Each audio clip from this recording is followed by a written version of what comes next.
Sebelum menjadi pemimpin kuat Libya, Muammar Gaddafi adalah seorang anak miskin yang tumbuh di padang pasir. Tanggal pasti kelahirannya tidak diketahui karena keluarganya tidak memiliki catatan kelahiran yang jelas. Sebagian besar catatan menyebutkan bahwa ia lahir sekitar tahun 1942 dekat Sirte. Nama lengkapnya adalah Muammar Muhammad Abu Minyar al-Gaddafi. Keluarganya berasal dari Kadatfa, sebuah suku kecil Badui. Ayahnya memelihara kambing dan unta. Meskipun kehidupan mereka sederhana, mereka jauh dari kota-kota modern dan layanan pemerintah. Namun, sejarah tanah tempat ia dibesarkan tidaklah tenang. Sebelum dia lahir, Libya sudah lama diperebutkan oleh kekuatan asing. Pada tahun 1911, Italia menyerang wilayah ini saat masih menjadi bagian dari Kekaisaran Ottoman yang sedang melemah. Italia dengan cepat menguasai beberapa kota pesisir, tetapi perlawanan sengit terjadi di padang pasir dan pegunungan. Banyak warga Libya menolak untuk menyerah. Ketika Benito Mussolini memimpin Italia, penjajahan menjadi semakin brutal. Militer Italia menggunakan pesawat, kendaraan lapis baja, penghancuran sumur secara besar-besaran, dan pembantaian hewan ternak. Tujuannya adalah untuk memutus pasokan makanan, air, dan bantuan yang diterima oleh kelompok perlawanan. Ribuan keluarga juga dipaksa dipindahkan ke kamp konsentrasi. Banyak yang meninggal karena kelaparan, penyakit, dan kekurangan air bersih. Italia juga membangun penghalang kawat berduri yang panjang di perbatasan Libya. Ini dilakukan untuk mencegah masuknya pasokan dari Mesir. Menurut cerita tentang keluarganya, ayah Gaddafi termasuk di antara warga Libya yang melawan pendudukan Italia. Jadi saat dia tumbuh dewasa, dia sering mendengar cerita tentang penjajahan, kehilangan tanah, dan penindasan terhadap orang Libya. Hal ini sangat mempengaruhi pandangannya. Bagi Gaddafi kecil, kolonialisme bukan hanya sejarah lama. Itu adalah bagian dari pengalaman keluarganya sendiri. Makanan habis, Italia berkuasa setelah Perang Dunia Kedua. Tapi Libya tidak langsung merdeka. 3 wilayah Libya, Tripolitania dan Cyrenaica, berada di bawah administrasi Inggris, sementara Feza dikelola oleh Prancis. Karena itu, terjadi perdebatan apakah Libya akan dibagi-bagi lagi atau dijadikan satu negara merdeka. Pada 21 November 1949, Perserikatan Bangsa-Bangsa memutuskan bahwa Libya harus menjadi negara merdeka sebelum 1 Januari 1959. Pada 24 Desember 1951, secara resmi lahir Kerajaan Bersatu Libya. Idris al-Sanusi dipilih sebagai raja pertama negara tersebut. 3 wilayah utama disatukan di bawah monarki. Tripolitania di barat, Cyrenaica di timur, dan Fezzan di selatan. Namun, tahun-tahun pertama negara baru ini sangat sulit. Libya adalah salah satu negara termiskin pada saat itu. Sekolah, rumah sakit, jalan, dan pekerjaan sangat sedikit. Pemerintah juga bergantung pada bantuan dari Amerika Serikat dan Inggris Raya. Sebagai imbalannya, Raja Idris mengizinkan kekuatan barat menggunakan pangkalan militer di Libya. Semuanya berubah ketika cadangan minyak besar ditemukan pada akhir 1950-an. Pendapatan negara pun meningkat pesat. Ada dana untuk jalan, gedung, layanan pemerintah, dan bisnis baru. Namun, manfaatnya tidak merata. Banyak warga Libya biasa tetap miskin, sementara beberapa pejabat, pengusaha, dan orang-orang yang dekat dengan monarki menjadi kaya. Perusahaan minyak barat juga memainkan peran besar dalam industri ini. Karena itu, banyak anak muda percaya bahwa pemerintah mereka dikendalikan oleh orang kaya dan negara asing. Salah satu dari anak muda itu adalah Gaddafi. Dia bersekolah di sebuah sekolah dasar Islam.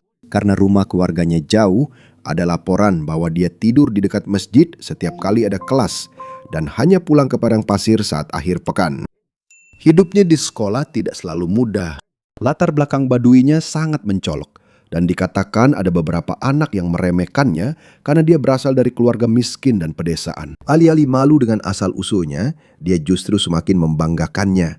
Baginya, kehidupan sederhana di padang pasir adalah simbol Libya yang sejati. Jauh dari kehidupan mewah para pejabat dan pengaruh negara-negara barat. Saat belajar, dia mulai tertarik pada politik. Inspirasi terbesarnya adalah Gamal Abdel Nasser dari Mesir. Pada tahun 1952, Nasser membantu menggulingkan Raja Farouk. Dia menunjukkan bahwa para perwira militer muda bisa menggulingkan sebuah monarki yang mereka anggap korup dan tunduk pada kekuatan asing. Nasser juga memperjuangkan nasionalisme Arab. Gagasan bahwa negara-negara Arab harus saling membantu dan bersatu agar menjadi kuat melawan kolonialisme dan kendali asing. Gaddafi sering mendengarkan pidato dan siaran radio dari Kairo. Baginya, Nasser adalah bukti bahwa seorang perwira muda dapat mengubah arah seluruh negara. Kemarahan banyak orang Arab semakin memuncak setelah Israel mengalahkan Mesir, Yordania, dan Suriah dalam Perang 6 Hari pada Juni 1967. Bagi banyak anak muda, itu bukan hanya kekalahan militer, itu juga menjadi bukti bahwa pemerintahan Arab lemah, terpecah, dan tidak siap. Sementara Libya terus menjadi kaya karena minyak, kepercayaan publik terhadap Raja Idris tetap lemah. Dalam pikiran Gaddafi, masalahnya sudah jelas. Negara ini kaya, tapi kekayaan itu tidak dirasakan oleh semua orang. Libya memang merdeka di atas kertas, tapi pengaruh Barat masih sangat kuat. Dan negara ini punya rajanya sendiri. Tapi bagi banyak anak muda, pemerintahannya terasa kuno dan lambat. Dari seorang anak pengembala di padang pasir, perlahan-lahan tumbuh dalam diri Gaddafi sebuah impian yang berbahaya.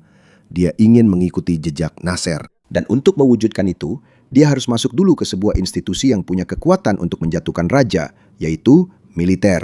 Begitulah caranya. Karena Gaddafi sangat mengidolakan Nasser, saat belajar di Sabah, dia ikut serta dalam aksi protes mahasiswa dan mulai mengajak teman-teman sekelas yang memiliki keyakinan yang sama. Mereka membentuk kelompok kecil rahasia. Mereka membahas tentang persatuan Arab, kebebasan dari pengaruh asing, dan bagaimana cara menggulingkan monarki Raja Idris. Mereka belum benar-benar menjadi tentara revolusioner. Mereka hanyalah para mahasiswa dengan rencana besar. Namun sejak awal, kemampuan Gaddafi sudah mulai terlihat. Kemampuan Gaddafi untuk memimpin, meyakinkan, dan memberi perintah. Pada tahun 1961, dia memimpin sebuah protes setelah Suriah keluar dari Republik Arab Bersatu. Dalam pidatonya, dia mendukung Nasser dan mengecam keberadaan pangkalan militer Inggris dan Amerika di Libya. Karena hal itu, dia dikeluarkan dari sekolah dan dilarang belajar di wilayahnya. Dia pindah ke Misrata untuk menyelesaikan pendidikannya. Dia tidak berhenti dalam aktivitas politik. Sebaliknya, dia memperluas jaringannya di berbagai kota. Dia membagi para anggota ke dalam sel-sel rahasia kecil. Dengan cara seperti ini, satu kelompok tidak mengetahui semua yang dilakukan oleh kelompok lain.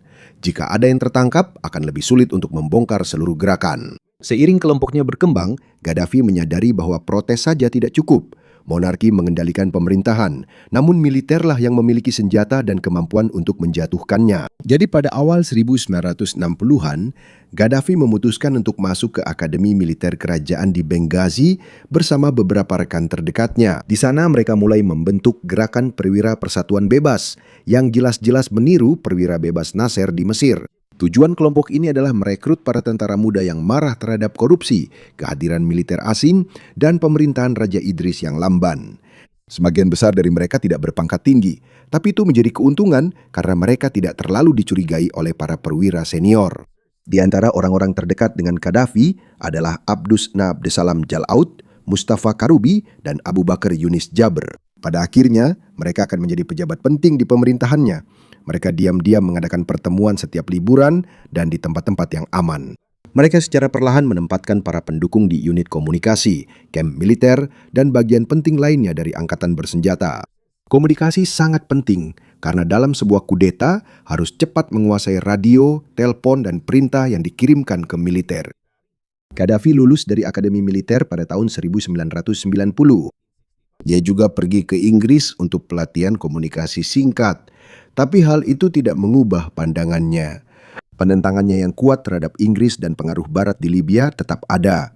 Pada tahun 1969, kelompok tersebut sudah siap. Mereka telah merencanakan kudeta beberapa kali, tetapi selalu ditunda karena perubahan situasi dan risiko terbongkar. Beberapa pejabat sudah mendengar kabar tentang kemungkinan konspirasi dan mulai menyelidiki serta mengawasi Gaddafi. Namun para pemimpin militer senior meremehkan mereka. Bagi mereka, kelompok itu terlalu muda, berpangkat rendah, dan kurang kekuatan untuk menjatuhkan monarki. Mereka salah. Ketika Raja Idris sedang berada di luar negeri untuk berobat, para perwira bebas melihat kesempatan itu. Pada dini hari tanggal 1 September 1969, para perwira muda bergerak. Mereka menguasai markas militer, bandara, kantor polisi, kantor pemerintahan, dan pusat komunikasi utama di Tripoli dan Benghazi. Operasi tersebut tidak berjalan sempurna. Beberapa unit terlambat, ada target yang tidak langsung dikuasai, dan beberapa pejabat berhasil lolos dari penangkapan. Namun monarki sudah lemah dan terpecah.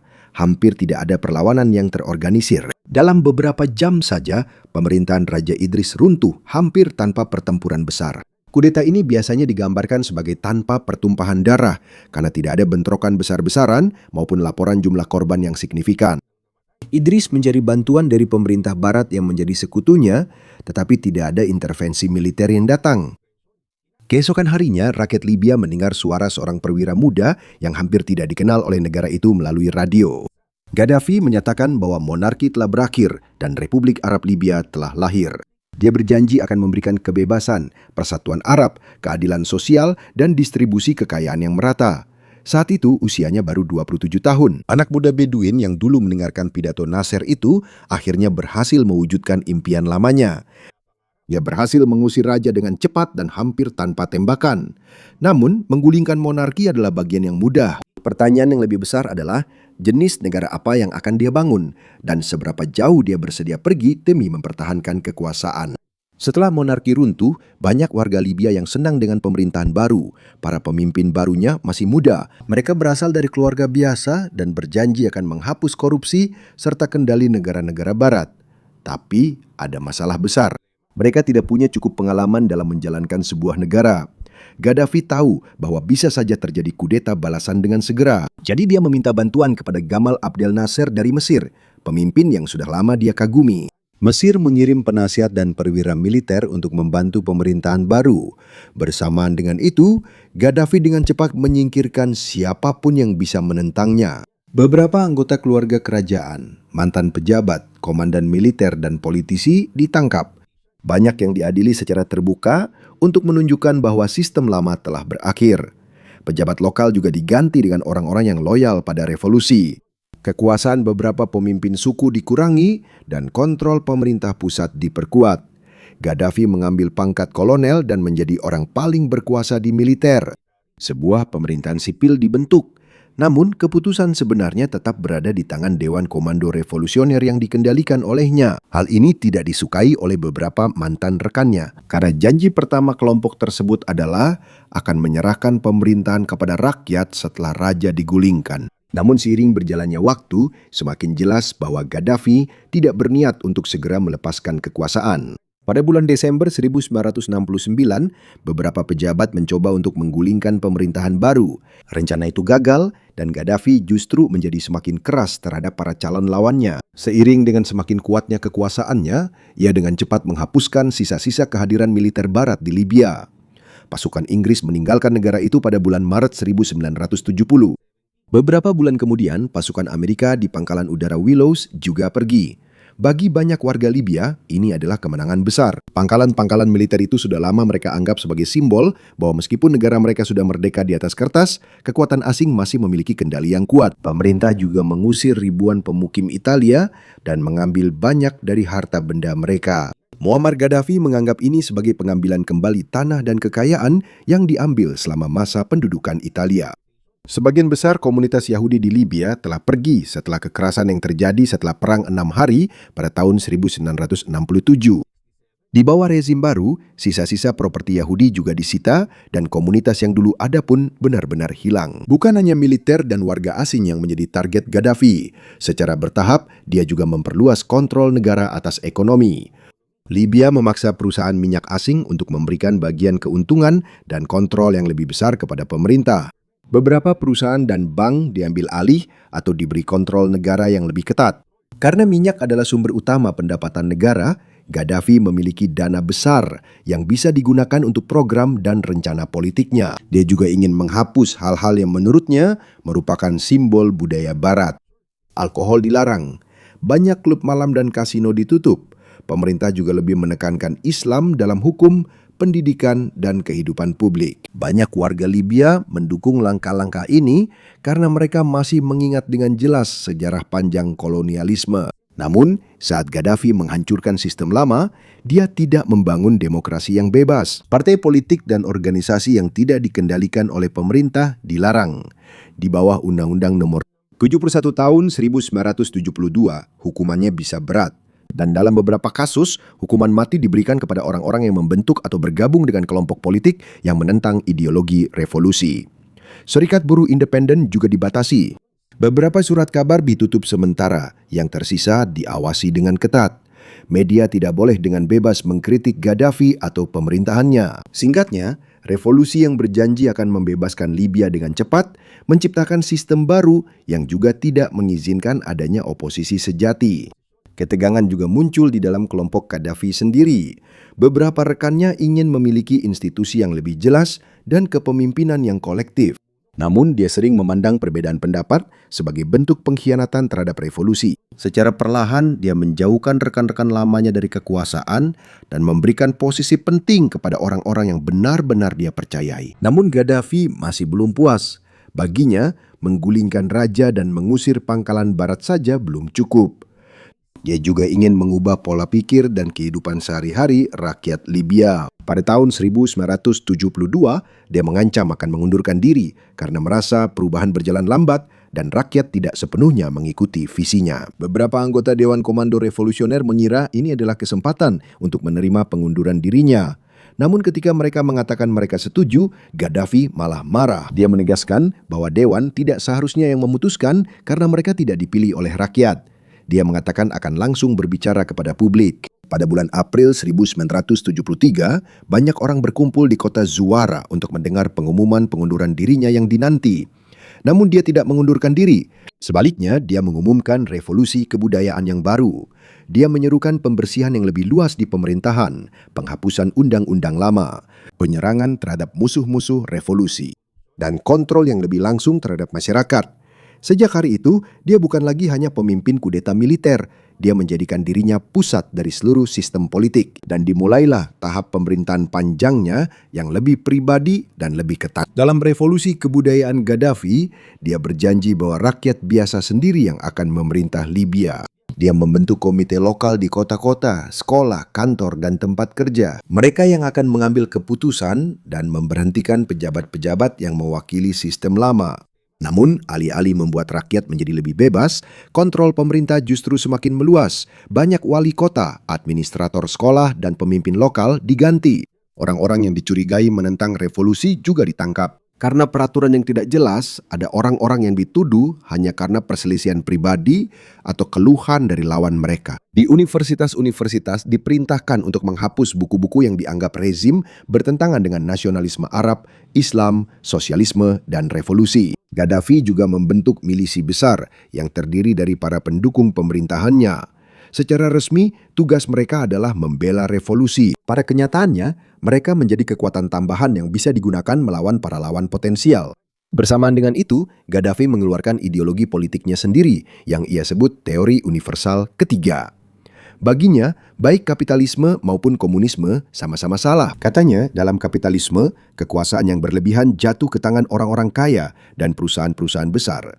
Sedangkan dalam komunisme, negara terlalu mengontrol kehidupan warga negaranya. Jawabannya adalah sebuah sistem yang menggabungkan nasionalisme Arab, sosialisme, dan interpretasinya sendiri terhadap Islam. Akhirnya, ia menuliskan ide-ide ini dalam buku hijau yang pertama kali diterbitkan pada tahun 1975. Menurut Gaddafi, parlemen dan partai politik bukanlah demokrasi yang sejati, karena hanya sedikit orang yang membuat keputusan untuk semua orang. Sebaliknya, ia ingin membagi negara menjadi kongres-kongres rakyat kecil dan komite-komite kecil, di mana setiap warga negara dapat berpartisipasi secara langsung. Buku itu juga membahas tentang ekonomi dan masyarakat. Ia menentang sistem di mana seseorang mendapatkan keuntungan dari kerja orang lain. Ia juga percaya bahwa keluarga itu penting, tetapi ia menempatkan perempuan dan laki-laki dalam peran tradisional yang berbeda. Bagi para pendukungnya, ini adalah cara baru dalam memimpin. Namun bagi para pengkritiknya, ide-idenya dianggap membingungkan dan tidak orisinal. Yang paling penting, hal ini bertentangan dengan kenyataan yang sebenarnya terjadi di Libya. Sementara dia mengatakan bahwa rakyat harus memimpin, mereka tidak memiliki kebebasan untuk membentuk partai sendiri, media yang bebas, atau organisasi yang tidak dikendalikan oleh negara. Buku hijau digunakan sebagai dasar sistem, namun kekuasaan yang sebenarnya tetap berada di tangan Gaddafi dan para pengikutnya. Perselisihan di dalam kelompok organisasi revolusioner lama semakin membesar. Beberapa mantan rekannya melakukan pembelotan. Pada tahun 1975, beberapa pejabat juga mencoba merencanakan kudeta baru. Rencana itu terbongkar sebelum dapat dilaksanakan. Setelah itu, Gaddafi semakin menyingkirkan orang-orang yang tidak sepenuhnya ia percayai dari kekuasaan. Pada 2 Maret 1977, dia mengumumkan sistem baru yang disebut Jamahiriya atau negara massa. Nama resmi negara diubah dan Libya menggunakan bendera hijau polos. Di atas kertas, tidak ada lagi presiden, parlemen, atau partai politik biasa. Kongres rakyat lokal yang akan mengambil keputusan, dan keputusan mereka akan diteruskan ke kongres yang lebih tinggi. Namun partisipasi banyak warga Libya sangat rendah. Tidak jelas juga siapa sebenarnya yang bertanggung jawab atas setiap masalah. Pemerintahan menjadi semakin kacau, korupsi meningkat, dan semakin sulit untuk mengetahui siapa yang harus bertanggung jawab. Sementara itu negara memperluas kontrol atas properti dan bisnis. Kepemilikan tanah dibatasi dan kebijakan yang mengikuti ide-ide ekonomi Gaddafi diterapkan. Sementara dia mengatakan bahwa kekuasaan ada di tangan rakyat, ketakutan justru semakin kuat di dalam sekolah dan universitas. Beberapa mahasiswa melakukan protes terhadap sistemnya. Seperti Gaddafi saat masih muda, mereka juga menuntut perubahan, tetapi dia tidak mendengarkan mereka. Banyak yang ditangkap, dan ada mahasiswa serta lawan rezim lainnya yang dieksekusi di depan umum. Beberapa eksekusi dilakukan atau dipertontonkan untuk menakut-nakuti siapapun yang berencana melawan. Menurut Human Rights Watch, eksekusi publik terhadap mahasiswa, perwira militer, dan pembangkang politik menjadi bagian dari pemerintahannya. Setelah itu, Gaddafi membangun sistem yang semakin memperkuat posisinya. Pada tahun 1979, secara resmi ia mundur dari beberapa posisi pemerintahan dan menyebut dirinya sebagai pemimpin revolusi atau saudara pemimpin. Sepertinya dia sudah tidak memiliki jabatan resmi secara langsung, tetapi pada kenyataannya dia tetap menjadi orang paling berkuasa di Libya. Pemerintah formal mengelola urusan sehari-hari, tetapi Gaddafi dan lingkaran dalamnya yang kecil tetap memiliki kata akhir dalam keputusan penting. Dia juga memperkuat Komite Revolusioner. Kelompok-kelompok ini dimulai di universitas, di mana mereka mencari guru dan mahasiswa yang dicurigai menentang rezim. Lama-kelamaan mereka masuk ke kantor pemerintahan, tempat kerja, media, dan kongres lokal. Mereka tidak hanya menjelaskan revolusi, mereka juga mengawasi orang-orang, mencari musuh, dan ikut campur dalam pemilihan pejabat. Agar mereka tidak dapat membentuk kekuatan sendiri yang bisa melawannya, Gaddafi menempatkan pengawasan atas mereka di bawah sebuah kantor pusat yang dikendalikan oleh para pendukung setia, kerabat, dan anggota sukunya. Semua komunikasi penting harus melewati pusat tersebut. Dengan cara ini, dia menggunakan kelompok revolusioner melawan musuh-musuhnya, tetapi juga mencegah mereka merencanakan kudeta terhadap dirinya. Media juga dikontrol dengan ketat. Tidak ada reporter atau penyiar yang boleh menjadi terlalu terkenal atau memiliki suara sendiri. Berita, pendidikan, dan pesan publik harus mengikuti ideologi negara. Pada tahun 1980, operasi besar-besaran terhadap mereka yang dicurigai sebagai musuh revolusi telah dilakukan. Ribuan orang ditangkap dan banyak impian yang hancur. Keluarga pun takut untuk berbicara, bahkan di dalam rumah sendiri. Sistem yang diperkenalkan sebagai pemerintahan langsung oleh rakyat justru menjadi kebalikannya. Muammar Gaddafi tidak memakai mahkota dan tidak memiliki gelar presiden, namun dia menguasai militer, sistem politik, media, dan kelompok-kelompok yang mengawasi masyarakat. Di atas kertas, Libya adalah negara milik rakyat, namun dalam kenyataannya, seluruh negara berputar di sekitar satu orang. Pada tahun 1980-an, hampir tidak ada oposisi bebas di Libya. Media, militer, sekolah, dan kantor pemerintahan dikendalikan dengan sangat ketat. Banyak orang yang dicurigai sebagai musuh ditangkap, sementara eksekusi publik dan pengakuan yang disiarkan di televisi digunakan untuk menakut-nakuti masyarakat. Bersamaan dengan itu, ekonomi melemah. Negara mengendalikan banyak bisnis, pekerjaan, toko, tanah, dan layanan. Banyak warga Libya bergantung pada pemerintah untuk gaji, rumah, layanan kesehatan, dan kebutuhan lainnya. Ada layanan gratis yang disediakan, namun korupsi merajalela, kelangkaan barang, manajemen yang lemah, dan pemborosan uang minyak juga terjadi secara luas. Gaddafi juga menghabiskan banyak uang untuk senjata dan konflik luar negeri. Dia ingin menjadi pemimpin utama dunia Arab setelah Gamal Abdel Nasser meninggal pada tahun 1970. Beberapa kali dia mencoba menyatukan Libya dengan Mesir, Suriah, Tunisia, dan negara-negara Arab lainnya. Namun rencana-rencana tersebut gagal karena para pemimpin lain tidak mau berada di bawah kekuasaannya. Jika mereka tidak setuju, terkadang dia mendukung musuh-musuh mereka. Rezimnya dituduh membantu upaya kudeta, kelompok pemberontak, dan gerakan bersenjata di Timur Tengah, Afrika, Eropa, dan tempat-tempat lain. Dia memberikan uang dan pelatihan kepada beberapa kelompok militan Palestina. Dia juga mendukung para pemimpin seperti Idi Amin dari Uganda dan Jean Bedel Bokassa dari Republik Afrika Tengah. Namun, dia juga membantu beberapa gerakan anti-kolonial dan anti-apartheid, termasuk African National Congress yang dipimpin oleh Nelson Mandela. Karena itu, pandangan terhadap dirinya pun berbeda-beda. Bagi sebagian orang, dia adalah pendukung negara-negara yang tertindas. Bagi yang lain, dia hanya menggunakan uang minyak untuk memperluas kekuasaannya sendiri. Kegagalan militer terbesarnya di Afrika terjadi di Chad. Libya sudah lama ikut campur dalam perang saudara di sana dan mengklaim jalur Auzo di Chad Utara. Gaddafi mengirim banyak tentara dan persenjataan berat, namun pasukan Libya kalah pada akhir 1980-an. Ribuan tentara tewas, banyak yang terluka, ditangkap atau melarikan diri. Hal ini menunjukkan bahwa meskipun Libya memiliki banyak senjata, pelatihan, komando, dan moral militernya tetap lemah. Seiring meluasnya operasi luar negeri Libya, hubungannya dengan Amerika Serikat justru semakin memburuk. Pada bulan April 1986, sebuah pengeboman di klub malam di Berlin Barat menewaskan dan melukai tentara serta warga sipil. Amerika Serikat menuduh Libya berada di balik kejadian itu. Sebagai balasan, pesawat Amerika membom target-target di Tripoli dan Tel. Ini menunjukkan bahkan pada tahun 1980-an, beberapa fasilitas militer dan kompleks milik Gaddafi terkena serangan. Ada juga warga sipil yang tewas. Gaddafi selamat, tetapi serangan itu menunjukkan bahwa militernya lemah terhadap serangan langsung dari Amerika Serikat. Setelah itu, kehidupan di Libya menjadi semakin sulit. Harga minyak turun, sanksi semakin meluas, dan pasokan makanan impor, obat-obatan, serta produk kebutuhan pokok lainnya semakin berkurang. Beberapa bisnis swasta diizinkan kembali, dan beberapa tahanan politik dibebaskan. Namun, pengawasan, penangkapan sewenang-wenang, penyiksaan dan hukuman berat terhadap oposisi tetap berlangsung. Pada tahun 1992, Perserikatan Bangsa-Bangsa memberlakukan sanksi terhadap Libya karena penolakannya untuk segera menyerahkan dua tersangka pengeboman penerbangan Pan Am 103 di Lockerbie, Skotlandia. Lebih dari 260 orang tewas dalam serangan itu.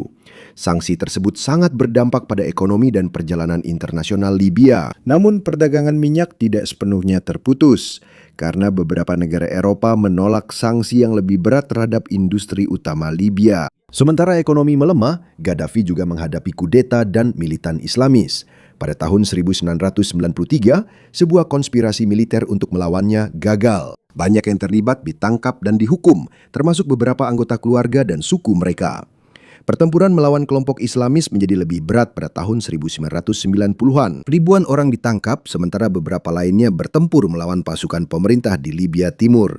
Peristiwa paling kelam adalah pembantaian penjara Abu Salim pada bulan Juni tahun 1996. Sekitar 1.200 narapidana diyakini dibunuh setelah protes mengenai kondisi buruk di penjara. Pemerintah telah lama menyembunyikan apa yang terjadi. Banyak keluarga tidak segera diberitahu bahwa kerabat mereka telah meninggal. Kemarahan atas peristiwa Abu Salim akan menjadi alasan penting terjadinya pemberontakan pada tahun 2011. Namun sebelum rezim runtuh, Gaddafi terlebih dahulu mengubah kebijakan luar negerinya. Setelah serangan 11 September di Amerika Serikat, Libya memberikan intelijen tentang militan Islamis. Pada bulan Desember 2003, Libya setuju untuk meninggalkan program senjata nuklir dan kimia, serta mengizinkan inspeksi internasional. Karena hal ini, hubungan Libya dengan Amerika Serikat dan Eropa perlahan mulai membaik. Banyak sanksi dicabut, investasi asing kembali masuk, dan perusahaan minyak besar kembali membuat kesepakatan dengan Libya. Bagi Barat, seolah-olah Gaddafi telah berubah. Namun di dalam negeri, hampir tidak ada reformasi politik yang nyata. Banyak kekayaan baru justru jatuh ke tangan para pejabat, pengusaha, dan anggota keluarganya. Sementara itu, tingkat pengangguran tetap tinggi, layanan publik lemah, dan korupsi merajalela. Putranya, Saif al-Islam, berbicara tentang reformasi dan kehidupan yang lebih baik. Namun, janji-janji soal reformasi dan ekonomi itu tidak pernah benar-benar serius. Gaddafi dan para pendukung setianya tidak mau melepaskan kekuasaan yang telah mereka pegang selama lebih dari 40 tahun. Pada awal tahun 2011, rezim lama di Tunisia dan Mesir runtuh akibat protes besar-besaran. Ini adalah bagian dari apa yang disebut sebagai Arab Spring. Pada 15 Februari 2011, seorang pengacara bernama Fatih Terfil ditangkap di Benghazi. Dia mewakili keluarga-keluarga korban yang tewas dalam pembantaian Abu Salim. Orang-orang berkumpul untuk menuntut pembebasannya dan menyerukan reformasi. Ketika pasukan keamanan menggunakan kekerasan, seruan protes dengan cepat berubah menjadi tuntutan untuk menggulingkan seluruh rezim. Pemberontakan menyebar ke Libya Timur. Ada tentara, diplomat, menteri, dan mantan pendukung Gaddafi yang membelot dari pemerintah. Oposisi membentuk Dewan Transisi Nasional di Benghazi. Di barat, Gaddafi masih mempertahankan kendali atas Tripoli dan wilayah lainnya. Pasukannya menggunakan tank, artileri, pesawat, dan milisi loyalis melawan pemberontakan. Pada bulan Maret, pasukan pemerintah semakin mendekati Benghazi. Gaddafi memperingatkan bahwa dia akan mengejar musuh-musuhnya. Karena hal ini, banyak negara khawatir akan terjadi pembantaian besar-besaran terhadap warga sipil. Pada 17 Maret 2011, Dewan Keamanan PBB mengizinkan zona larangan terbang dan aksi militer untuk melindungi warga sipil. Serangan udara dimulai oleh Amerika Serikat, Prancis, Inggris, dan negara-negara lainnya. Kemudian, NATO memimpin operasi tersebut, sehingga dengan dukungan udara, pemberontakan berhasil bertahan dan perlahan-lahan mulai bangkit kembali. Setelah pertempuran yang panjang, oposisi berhasil merebut Misrata dan beberapa wilayah strategis lainnya. Pada Agustus 2011, pasukan pemberontak berhasil memasuki Tripoli. Banyak unit rezim dengan cepat menghilang. Sementara itu, Gaddafi dan keluarganya melarikan diri. Dia bersembunyi di Sirte, salah satu tempat terakhir yang masih dikuasai oleh pasukan loyalis. Pada tanggal 20 Oktober 2011, konvoi Gaddafi mencoba melarikan diri dari Sirte.